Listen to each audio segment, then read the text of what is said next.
We all have this perception that space is going to be there forever and we're going to innovate our way to it and we're all going to be living on Mars and Elon Musk's utopia and all that's going to happen.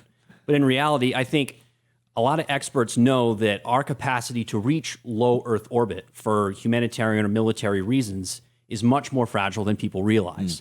So I think just this conversation about space weaponry is more relevant more recently because within the last several weeks, we saw the Chinese test their orbital hypersonic nuclear missile space platform. And then in the last week, Space Command came out and affirmed that the Russians conducted, like you said, an anti-satellite test on one of their old pieces of hardware. I think it was a 1982 intelligence satellite that they blew out of the sky.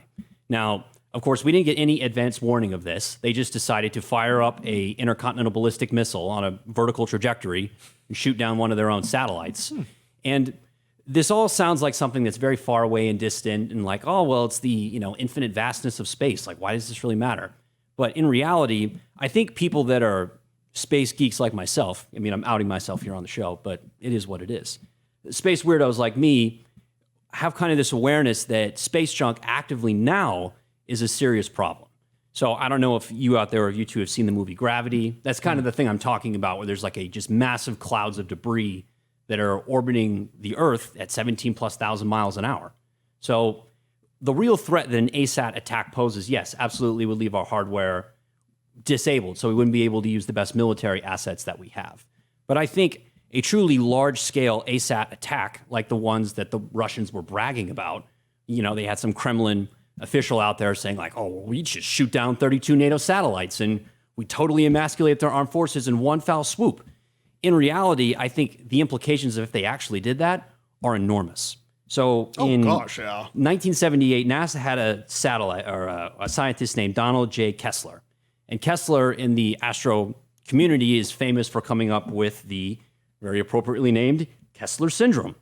Essentially, he hypothesized that if there was a critical mass of space junk in low Earth orbit and it reached, this certain threshold, eventually what would happen is there would be so many pieces in orbit, they would be constantly colliding with each other, creating even more debris.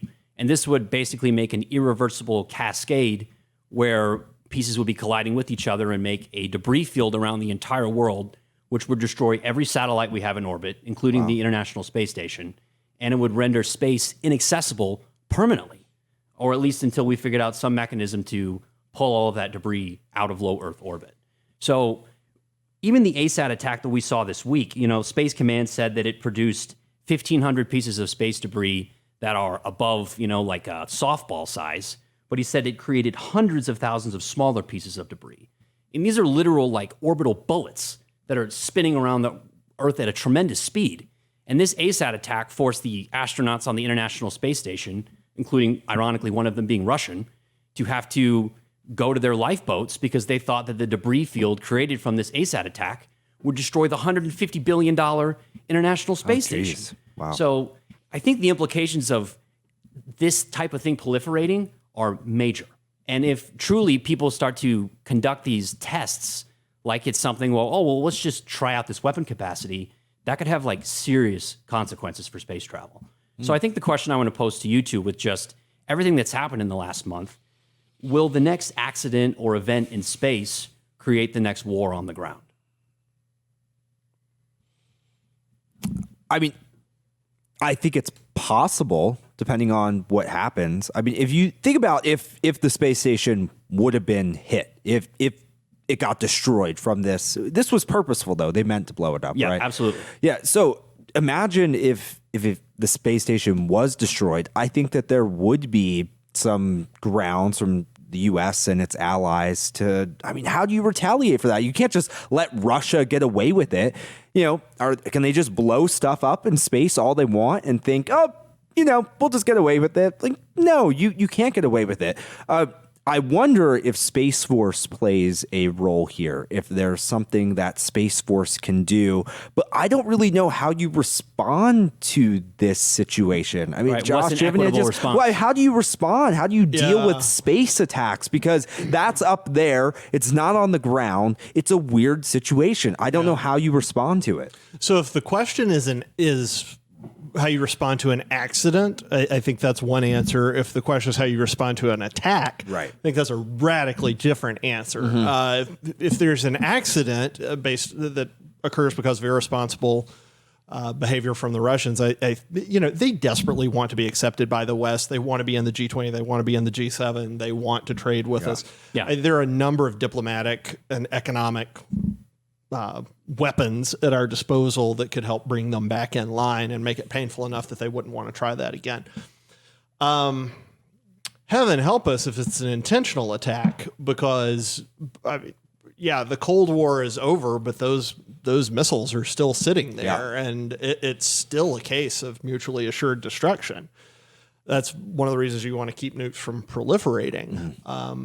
We've still got enough nukes to blow each other off the face of the earth, a dozen times over, and the rest of the planet. Yeah, so I don't think they're stupid enough to do it intentionally without it signaling that they're actually interested in attacking. But there's a big old discussion about this, but Russia doesn't have the capability to field attacks on that level anymore. They're out of people. Oil is keeping them solvent right now, but they're going to run out. I can't remember what they call it, the inflection point where essentially they can't have enough kids to repopulate their society. So, a winning long-term strategy is not declaring war against essentially the rest of the world. Even China's not going to let them sit there and destroy space, I don't think. So